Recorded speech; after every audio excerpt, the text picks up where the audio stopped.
Got a big crowd here today. Hello, everybody. Ambassador China, mccallum. Thank you. Okay. 大家下午好。下午好。我很高兴你们能来参加这个活动，你明白 ？Yes. Okay. 但是我的汉语还没有那么好，所以我说英语。但是你进步很大呀。So, for English people who didn't understand me and Chinese people who didn't understand my Chinese, we understand. What I just said is I'm glad you're all here, but my Chinese isn't still not very good, so I will speak English. But I'm very happy to see you all in my old territory of Markham. I've now been ambassador almost 2 years, so it's happy to be back. And I want to talk to you about life in China as ambassador in 2 periods. The first period is before December 1st, which was the date Madame Meng was detained, and the second and more serious part is after December the 1st, when we clearly have a big issue between China and Canada. But I want to start on a happier note. Before this happened, and when relations between Canada and China were going extremely well. Just to give you one example, in the month of November alone, we had 6 ministers and 3 premiers visiting China, all in 1 month. You want me to use that? Okay. All in 1 month, and all making progress. We had the Prime Minister. Is it making an echo? Yes. Maybe I don't need it. Yeah, you don't need it. I think you can hear me, right? Yes, we do. Okay. So we had 6 ministers, 3 premiers. We had the Prime Minister in talks with Li Keqiang in Singapore in the same month, and things were all going very well. We were making progress in a number of dimensions, and I was certainly enjoying my life as ambassador, and I was still am having Chinese lessons 6 hours a week, but it's bu rong yi, not easy, but making some progress. And I might say my family made a good contribution to Chinese, to people ties. We have 3 sons, and the first son got married in July of 2017 to a Chinese woman. The second son got married in May of 2018 to a Chinese woman. And the third and final son, we only have 3, we're not going to have more, he got married in September of 2018, guess what, to a Chinese woman. So I think our family is doing our bit on the people-to-people front. So life in China was very good. And then on December the 1st, Madame Meng was detained in Vancouver. And so I want to explain to you that situation, and then I'm happy to take questions. Well, she was detained under the Canada-United States extradition treaty, and we have had that for many decades. And you know, under an extradition treaty, if one country asks for an individual to be detained, then we have to do it. And so it would have been the same whether it was US, China, or UK, Spain, or whatever 2 countries. Under the treaty, under the law, we are required to detain her. And then there will be a process unfolding, which I will describe in a moment. But then soon after that, there were 2 Canadians detained, and after that, there was 1 Canadian who had been sentenced to 15 years on drug charges, had a retrial, and was condemned to death. So the Canadian government and myself, we are asking that the Chinese government immediately release the 2 detained Canadians, Michael Spavor and Michael Fabrig, and we are asking that they not execute the 3rd Canadian. In terms of death penalty, Canada appeals for clemency anywhere in the world, because we oppose the death penalty on principle, whether it's in the United States, in China, or any other country. And in terms of the two Canadians, we believe they were arbitrarily detained, and we are seeking their release. And a number of other countries, a large number of other countries have joined Canada in seeking the release of these Canadians. And our argument is that it is not good for China if they are seen to detain individuals when one of their big companies has an issue internationally. It is not good for the image or the reputation of these companies, and therefore of China. And so we, in combination with other countries, are seeking the release of the two Canadians. In terms of Ms. Meng, she is now free on bail. She is living in her home in Vancouver, and she is likely to appear before a judge in early March. And at that point, she will be able to make her case. Well, actually, she will appear before the judge in early March. The actual trial will be somewhat later than that. We don't know the exact date. But I think she has quite good arguments on her side. One, political involvement by comments from Donald Trump in her case.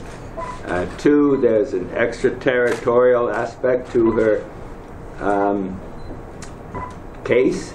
And three, there's the issue of Iran sanctions, which are involved in her case, and Canada does not sign on to these Iran sanctions. So I think she has some strong arguments that she can make before a judge, and then the judge will decide whether he or she thinks that she should be extradited or not. So all through this process, there's been zero involvement of the government of Canada. It's purely a judicial process. There may come a time when the Justice Minister is required to give a view, but that will not be for some months to come. So my point is that I know this has angered China, but we have a system of extradition treaty, a system of rules of law, which are above the government. The government cannot change these things. And as I said, I think Ms. Meng has quite a strong case. Indeed, the father of Ms. Meng, the founder of Huawei, has said publicly that he thinks that the justice system will give her a fair trial, and he has even said that the people that his daughter met when she was detained were kind to her. So this is how it is unfolding. And the last thing I would like to say before answering your questions is that right now, what I am saying to Canadians across the country is that the Canada-China relation should continue to move forward. I talked about the problems that we are having now, but I also talked about the great progress we had made before this issue came up. So my argument, and the argument of the government, is that we should continue to move forward with China, even though right now we are in the middle of a difficult time. So I have spoken to Canadian business people in Toronto, in Montreal, in China, and later this week in Vancouver, and almost all of them agree with me that we have invested a lot in China. Canadians have invested a lot in China. China has invested a lot in Canada. And now is not the time to cut short that investment. Now is the time to continue moving forward in the confidence that we will at some point solve this problem and move on. So I continue to be very pleased to be Canada's ambassador to China. I never expected that we would have this problem thrown at us. The government of Canada never expected that this would happen, but it did, and we have to deal with it, and we are dealing with it along the lines I just described, and I would be very happy at this point to answer any questions you may have. Mr. Ambassador, so according to your observation, why Chinese government this time responds so strongly, so fierce? I don't know why. I've asked that question. What I do know is that President Xi Jinping was very angry about this. And so others in the Chinese government have taken the lead from him. And I don't know exactly why. Maybe it is because Huawei is a national flagship company of China. And so it's not just any company, it's a special Chinese company. So maybe that is why he is so angry, or there may be other reasons that I don't know. But one thing I will say is, having been in China very recently, I don't think Chinese people are angry with Canadian people. I continue to fly the Canadian flag on my car when I drive around Beijing, no incident. And Canada Goose has just recently opened its store in Beijing, and they had to hire security guards. Do you know why? Not to guard them, not to protect them, but to help control the large crowds of people who were flocking into their stores to buy Canada Goose coats. So I don't think that, much as this has caused some anger in the parts of the government in China, my impression is that ordinary Chinese people still seem to get along fine with Canadian people, and I think that goes in both directions. Mr. McCallum, can you describe to us, when the arrest first started, before it escalated into this diplomatic crisis, as an ambassador of Canada, can you describe to us, did you think you would be able to prevent this crisis as an ambassador using your personal relationship and abilities, your network in China? Would that be possible? No. I mean, once Ms. Meng was arrested, the government of China was very angry with Canada. And I have a good relationship with members of the government of China. But this anger at the arrest of Ms. Meng was much more important than my relationships. I think my relationships are still positive, they will still help, but they were not sufficient to stop the Chinese anger at this situation, and we're still working to find a resolution. So, Ambassador, U.S. already said they will send out the extradition request. Are there any plans for the Canadian government, to do anything, or what's the plan for ensure the release of the two Canadians? Well, as I've said, the Canadian government is urging China to release the Canadians, and there are people from other countries who are doing the same. In terms of the Ms. Meng extradition request, that is up to the United States government to send that by a date quite soon. I think towards the end of this month they have to send it. I'm assuming they will. I don't know, but I'm assuming they will, because they initiated the request to extradite, so I'm sure they will send the supporting documents. And up until this point, the Canadian government has not really had any role. This has been handled by the judicial system and by officials. So we are waiting to see if this request comes. At that point, it will be studied by the Justice Department. So, Mr. Ambassador. Will you? Yes. And then you. First.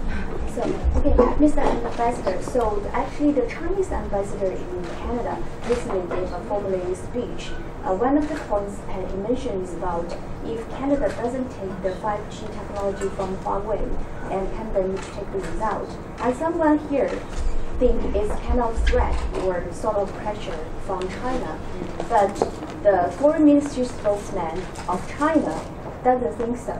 So what's your comment and opinion about Okay.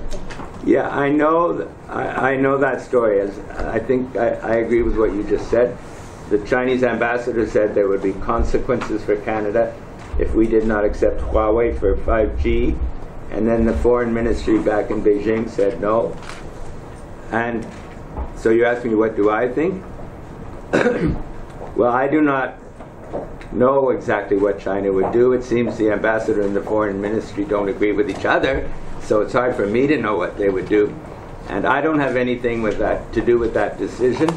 That is a decision the government will take, largely based on advice from their national security advisors. And so I do not know what it will be.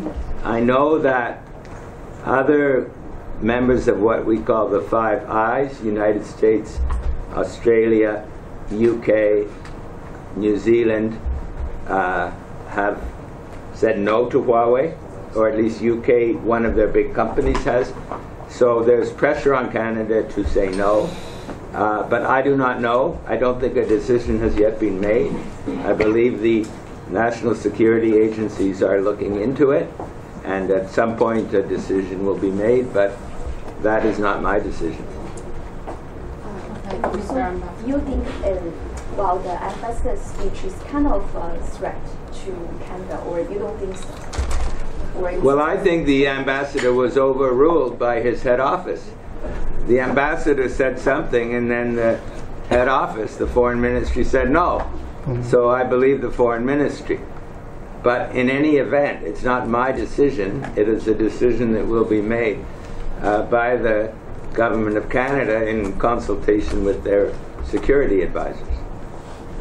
And as a Chinese Canadian, or many Chinese Canadians, they show a big worry and concern about current circumstances between the two countries. I believe as a Chinese son-in-law, and also you know just mentioned your son married your three sons married three Chinese women, right? Yeah. So also as the father-in-law of your daughter-in-law, right? So what's your personal advice to the Chinese Canadian who, you know, under such kind of situation? Okay. Yeah. Well, that's a very good question, because as you said, well, my wife is Chinese, our three sons married Chinese women. I served as Member of Parliament for Markham for 17 years, and 40% of the voters of Markham are Chinese. So I have visited so far 20 of the 32 Chinese provinces.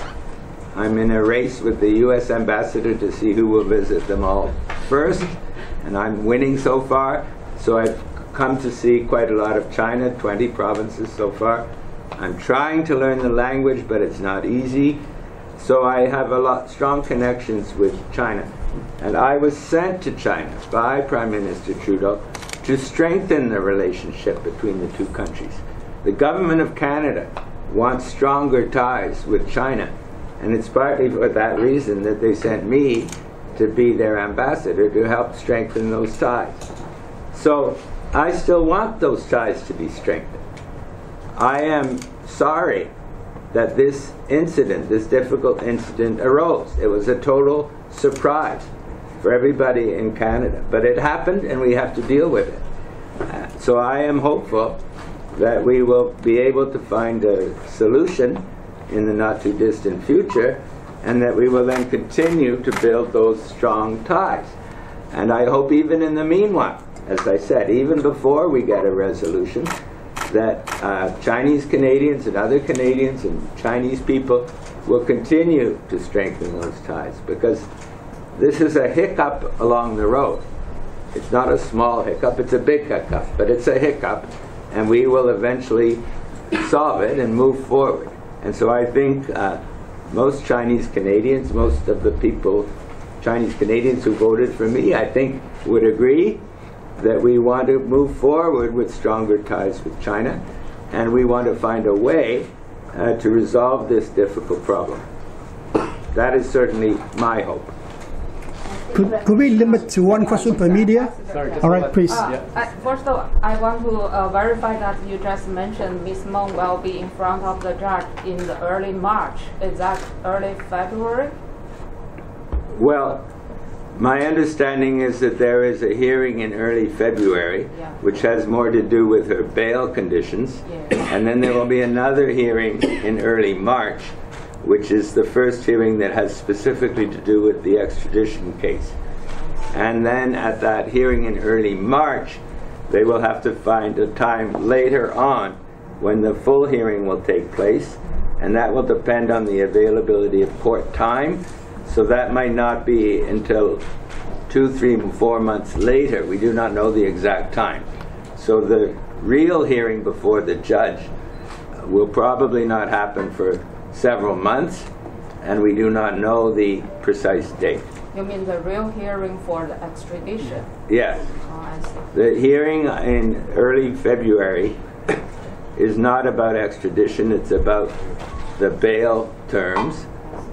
And then the hearing in early March is to launch the case, but the real case will not be held for some time after that. And today, the spokesperson for Chinese government, Hua Chunying, she said Canada and the U.S. abused the extradition treaty by arresting Ms. Meng. So how do you respond? Well, look, Canada has had decades and decades of history with China. I think we have a very strong relationship with China, starting from Norman Bethune, if not before. But there are some occasions when we don't agree with China. And then, you know, all friends have disagreements sometimes. And when we disagree with China, we state our view, they state their view. And this is one area where we disagree. The Canadian view is we have an extradition treaty with the United States. We have had this extradition treaty for decades. We have extradition treaties with many other countries. And we are obliged under the law to obey the terms of those extradition treaties. Now, I cannot speak for the motives of the United States. You'd have to ask Donald Trump or someone in the U.S. government. But we received, the Justice Department of Canada received a request from the Justice Department of the United States saying they had charges against this person and they wanted Canada to extradite her. And so under the extradition treaty, we have to take that request seriously. It doesn't mean we will extradite her, but it means we have to detain her and have a hearing. And so that is what we are doing. And we have no choice under our law but to do that. Now, the Chinese government may have a different view, and they have a right to their view. But I am just telling you what our view is, and it's something according to our law, according to our basic democratic system, which has a division of labor between the courts and the parliament, and one cannot interfere in the territory of the other. And that is how Canada has always worked. That is how it is working now. And even though this is a very serious situation, even though the Canada-China relation is very important to the government, very important to me, very important to many in this room, we cannot override our basic system of law just when we feel like it. So, Ambassador, yeah, you're expecting and hoping the resolution to be made. What kind of the resolution be? Be the like Canada release Meng and China release the 3 Canadians. So, what's your expectation? Well, my hope is that that will be the outcome, but it is not something that I necessarily control. It's not something even the government necessarily controls. Mm-hmm. But there are basically 3 options. Okay. 1, she is deported. She is extradited. That would not be a happy outcome, and that would take years before it happened because she would have the right to appeal all the way up to the Supreme Court of Canada.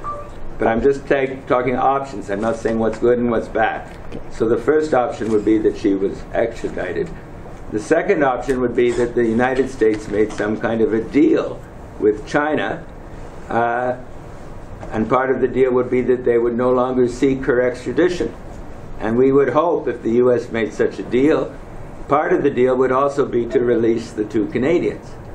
So that is an option, but that is more under the control of the United States than it is under the control of Canada.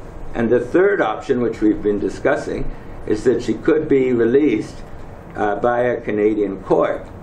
And that would be up to the judge, and her hearing will occur in several months.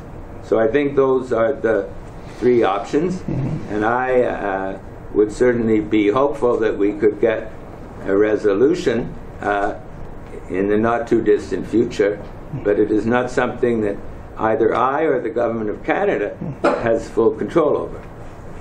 Okay. Thank you. Ambassador, my name is Bobby from Chinese Canadian Times. So I have questions about your job more about your job field. So I heard in China there's some Chinese visa applicants to Canada. So they're complaining about, seems like the visa application to Canada is kind of tightened from the Canadian government, and also because they're worried about the Chinese New Year is approaching, and they want to get the visa, and then the holiday is coming as well. And then secondly, is that both countries have issued travel alert, and is it safe, like for Canadian or Chinese Canadian to travel to China? On the first question, Yeah. I used to be immigration minister, so I know something about visas, and I think we accept something like over 90% of the visa applications from Chinese people. Mm-hmm. That's a lot higher than certain other countries. Mm-hmm. And so I have not heard of any change in that policy. And the second question, we have issued a change in the travel advisory, which refers to the danger of the arbitrary application of certain laws, but we have not changed the overall alert level. So we are not saying to Canadians, don't go to China. We are saying each person takes the decision for himself or herself. If you've had a history of troubles with Chinese law, it's probably not a good idea to go. But if you're an ordinary person, as a tourist or as a business person, then I don't see a reason for you not to go. In fact, when I say let's keep moving forward with China, that implies that some Chinese people come to Canada and that some Canadian people go to China. So I am hopeful that the two-way flow of people will continue. And so we are certainly not saying don't go to China, but we are saying be careful, look at your own situation before you decide. Thank you. Mr. Ambassador, so what we have at the moment is that we're trying to keep the conversation going. We're trying to talk to the Chinese government. We're trying to talk to the Chinese authorities on how to solve the situation. But the problem is, it's already been almost 2 months, and we don't see any signs of the Chinese government backing down on their positions. And we don't see any signs of two detained Canadians being released. So what if the things that we are doing are not working? Like, what is the government plan after that? Is there another option, or is there a tougher measure that we may or may not do to the Chinese? I think I've described the options just now. And the third option, where we eventually release her, where a judge releases her, that's not going to happen for a few months because it won't be in the court for that time. So we have to be patient. We have to wait a few months to see how things unfold. And we will continue to make our representations to China. Our friends in other countries will make their representations to China, and we will be hoping that that will have some results. No doubt the Chinese will also be continuing to make their representations. But I think we need to have a little bit of patience in this matter. I'm hoping it can be resolved as quickly as possible, but I know that we're talking a number of months before it comes to a judge, and so it's not going to be resolved tomorrow. Mr. McCallum, you mentioned before that it's not time for Mr. Trudeau to talk to the Chinese president yet. So can you give us an idea, like what would be the right time for him to have that conversation? Well, I said it was not the right time for him to talk to Mr. Xi Jinping at this time. I think at some time, yes. But that is kind of what I call the last arrow in our quiver. That is our last resort. And you don't want to use the last resort, the last weapon you have, until you are well prepared. And so we have other people talking to the Chinese government. We have myself and others. We have other countries making representations. So I think there will come a time when it will be the right time for Mr. Trudeau to talk to Xi Jinping, but I do not think that time has come yet. I think we need to make more preparations for that event. Did you meet President Xi? Did you meet President Xi, or what's your plan to? I have met President Xi, not on this issue. I have not seen President Xi since this issue arose. But I met President Xi when I presented my credentials as ambassador. I met President Xi on the visit with former Governor General David Johnston. I met him on the visit with Prime Minister Trudeau. I've seen him in the Great Hall of the People. So I have interacted with him a little bit, but you know, not every day, but I have met him once or twice, yes. Have you planned to meet him about this situation? I think the issue was whether the Prime Minister should call Xi Jinping, not whether the ambassador should talk to Xi Jinping. If he wanted to talk to me, I would say yes, but I haven't received that invitation. At that level, it's more likely that he would want to talk to the Prime Minister than to the ambassador. Mr. mccallum, according to some media report, if Canada received a formal request from U.S., the Minister of Justice of Canada has 30 days to issue approval to proceed. So do you think, is there any chance to present the arguments at this stage? I think Ms. Menn's lawyers may present that argument. But in terms of the authority to proceed, this is a fairly standard thing that is normally just handled by the officials, not by the minister. So it's a fairly simple process. So I am not sure whether there would be much chance that they would not proceed. I think it's a fairly standard process. But Ms. Menn's lawyers, if they wish, could make representations at that time. Did you see any abnormality or any protesting activities outside Canadian embassy? Very, very little. I think there were 3 very small gatherings of maybe 15 or 20 people. I think one in Hong Kong, one perhaps in Beijing, but very minor. As I said, I don't see signs of hostility between Chinese people and Canadian people.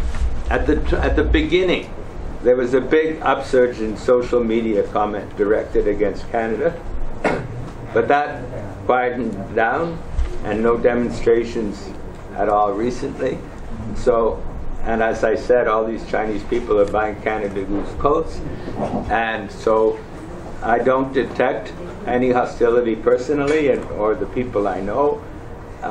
There were those very small demonstrations in the past, but I don't believe recently. Thank you. Ambassador, some critics say that why don't just PM call President Xi, and probably it's an easier way to solve the problem. What's your idea? Well, I just answered that question, and I think that the time will come, but this is the last resort, and I think there has to be more preparatory work done with calls and interventions at other levels before we get to the top level. Thank you for asking the question. I think just a few more minutes. Relationship now. I think it depends on the level. When my first meeting, when this happened with the official Vice Minister for Foreign Affairs, was very hostile. He was very hostile. But it's calmed down. And recently I've had meetings and it's much more pleasant. And our interactions with Chinese companies, certain levels of Chinese government have been quite friendly. In many areas, business goes on. We've had delegations of forest companies and others who have come to China, been well received.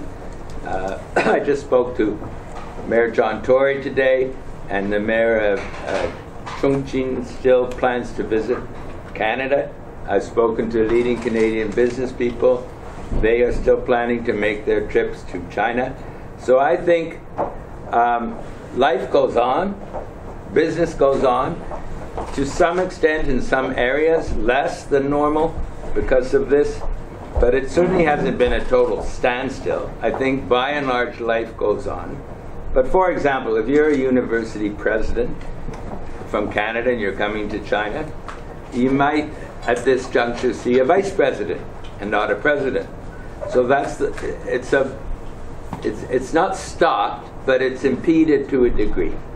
And so I think that's how it is now.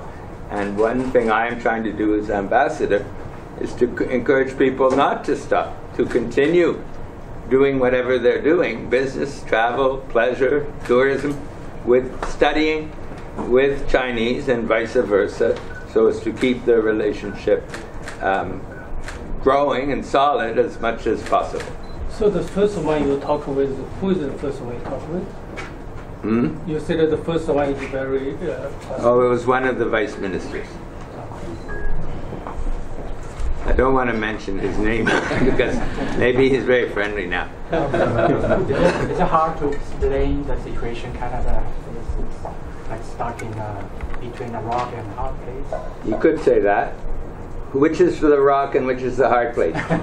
Is China the rock or China the hard place? That's the English media call it. Well, certainly Canada, through no choice of our own, is stuck in a dispute between the United States and China. The biggest economy in the world, the second biggest economy in the world, and we are in the middle. And we didn't ask to be there, it just happened. And we have to obey our own laws and follow the process. But it's not that we asked for this. We'd be much happier if this had never happened. But it did happen, and we have to deal with it. And in part, it is a result of ongoing tensions between China and the United States. Or it may be. You know, the situation will evolve more fully as time goes by. But certainly there are some challenges between the United States and China on trade, and so we are in a sense caught in the middle of that, but we are working with many countries, including the United States, to try to find a resolution. And we are certainly talking to many people in China as well in order to try to find a resolution that will be satisfactory for all parties. So you come back for vacation or to see us? Well, actually it's funny, or I don't know if it's funny, but I was going to come back for Christmas and New Year's, but then I stayed in China because of this emergency, and so my wife came before me. And so I came much later. So my wife went back to China yesterday, and I'm staying until Saturday. So usually I'm going to Vancouver tomorrow, and then to China. Usually my wife stays for longer than me, because my departure was delayed. This time I'm longer than her. So I had some vacation, but I would say it was almost entirely work on this challenge to our situation. And I saw my family and my new grandchild. My new grandchild, by the way, I don't think I have very powerful genes because my new grandchild is a girl, and she's 3/4 Chinese because her father is half Chinese, my son, and her mother is all Chinese. And so she's a beautiful little girl, but you know what? To me, she looks all Chinese. So I don't think my genes have come out very strongly. But I did see her, as well as my sons and my daughters-in-law, over the last few days. And so I will. The three girls are from Beijing? No. One is, it's what you might call a balanced portfolio of Chinese women. They're all Chinese Canadians. But one of them is originally from Anhui province, Anqing. And we went there with my son and his wife, my daughter-in-law, to celebrate her wedding in Anqing in Anhui province. But the second one is her family is originally from Hong Kong. And the third one, her family is originally from Malaysia, like my wife. So they're all Chinese, but they're from Malaysia, Hong Kong, and Hubei province. Okay? So we hope that you can bring happy ending when you are back to China. I certainly am hoping for a happy ending as quickly as can possibly be achieved. Thank you. Okay, thank you.